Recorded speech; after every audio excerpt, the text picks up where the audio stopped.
Sa mas pinaigting na kampanya kontra iligal na armas at terorismo, na-recover ang mga kagamitan ng Communist Terrorist Group bandang alas 3:15 ng hapon ng ika-30 ng Agosto nitong taon sa Sitio Donoy, Barangay Dibuloan, San Mariano, Isabela sa pangunguna ng mga tauhan ng 4th Platoon, 1st Isabela Provincial Mobile Force Company na pinamumunuan ni Police Lieutenant Samuel B. Coloma, Platoon Leader, kasama ang Provincial Intelligence Unit Isabela PPO, 201st COI, Regional Mobile Force Battalion 2 at Regional Intelligence Unit 2 sa pakikipag-ugnayan sa 95th Infantry Battalion Philippine Army sa pamamagitan ng Minor Combat Operation Reopord 2425 Kalanchaw na pinetsahan noong ika-28 hanggang ika-30 ng Agosto ngayong taon sa nasabing barangay, kung saan na-recover ang isang pirasong portable generator, isang round RPG M76HE, isang piraso ng maikling M16 magazine, isang pirasong base radio, isang pirasong industrial fuse box, 3 round ng cartridge 40mm HE,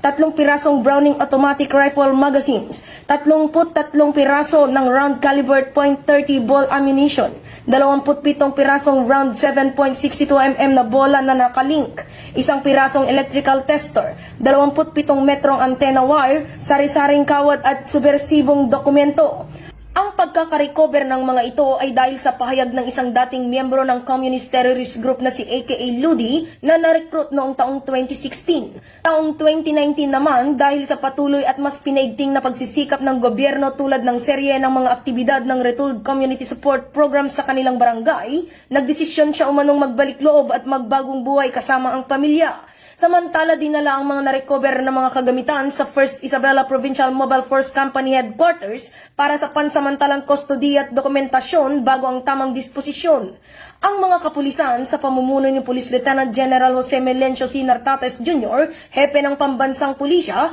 ay patuloy na isinasagawa ang kampanya kontra iligal na armas at terorismo para sa mas ligtas at payapang komunidad sa ating bansa.